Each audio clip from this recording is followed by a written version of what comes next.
Alright everybody, let's be honest. We've all hit the start stream button and, needless to say, it's been less than an ideal experience when it comes to quality.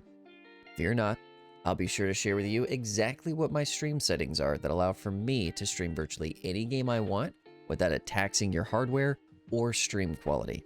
So let's walk through it here together. So jumping right into things, assuming that you've opened up OBS already, you're just going to navigate over here to the settings section, and you'll see a column to the left-hand side. In this column, for the sake of this tutorial, we're only going to focus on 3 sections, and that's output, audio, and video. Now, before going forward, I do want people to remember that my personal settings are not necessarily going to be the best settings for you. I am only, however, sharing my settings so that way people can have an idea of what it is that I'm doing and gauge for themselves what is most appropriate for them. With that being said, however, I'm not going to spend too much time boring you guys with the details you may or may not care about. In the event that you do, maybe it can be for a video at another time, but for now, we'll simply go through all of what my settings are, and you can apply them however you need to for your own stream. So where we're going to have you guys start is on the left-hand side under the settings. You want to make sure that you select output. At the top, you'll see output mode as well. Make sure that that says advanced, and this will open up an array of options down below. Now, of those options, the first one we're going to focus on is the encoder setting. Now, I'd venture to say that the encoder setting has got to be one of the most important settings that you need to get right for your stream, and oftentimes the one that people seemingly get wrong.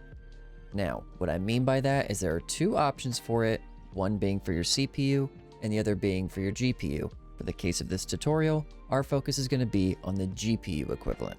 The GPU encoding you're going to want to select is called NVIDIA NVENC New. And I want to preface it with the fact that the only caveat to this is you need to at least have a GeForce 10 series or above for this option to apply to you. The reason for that is because there's a separate encoding module built into those newer cards that enable them to encode your stream, while at the same time rendering the graphics from the games that you play. This in turn takes a huge load off the CPU, allowing for you to stream games without stressing your rig and losing frames on your stream. Following that is Rescale Output. Now, I recommend 1280 by 720, and to make sure that you check the box as well. The reason I say 720 rather than 1080 is because as affiliate streamers, you often don't have access to transcoding, which is just a fancy way to explain quality settings options, and in turn, you're just better off staying at 720 because it's both easier for your rig and for your viewers to handle. Next, you have rate control. Always keep this setting at CBR, or constant bitrate. What this does is ensure whatever your choice in bitrate is, that it more or less stays that way consistently. You wouldn't want it to fluctuate because that can cause unnecessary buffering for your viewers and interrupt the streaming experience. Now, the other super important and probably much more known setting is bitrate. Yes, in layman's terms, the higher the better. However, you can only go up to 6,000 based on Twitch's rule sets, but beyond that, it again isn't advisable anyway unless you have transcoding.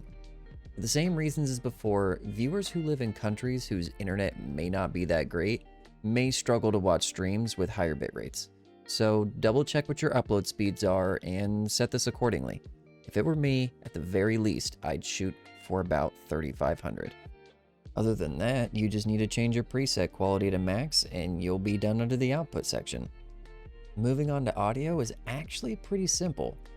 As long as your sample rate is 48, your channels are stereo, your desktop audio is headphones, which is often what you're going to be streaming with, and your mic/auxiliary audio is going to be your interface, your USB interface, whatever that happens to be. For me, it's a Scarlett. For you, it can be anything. You're good. That's pretty much it.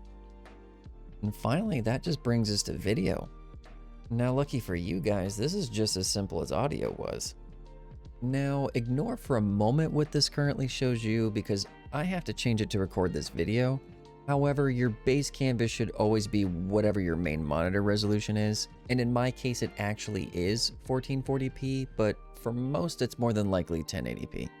Your output resolution needs to reflect whatever you plan to make your stream quality, which for most is 720p, so you just switch to that, and you shouldn't have to touch downscale filter, and FPS should obviously be 60. And the single most important thing to remember to do is run your OBS in Administrator. before you start stream. This will ensure that all your resources prioritize your stream's quality over everything else and guarantee your viewers get the 60 FPS you're looking to provide. If you enjoyed this video, then please hit that like and subscribe button, and don't forget to hit the bell icon so you can always be notified of any upcoming videos. We stream regularly on Twitch at twitch.tv/CopiousJack with all our links located down below. For all that it's worth, I hope this video's helped, and let's let today be the day you finally hit the start button.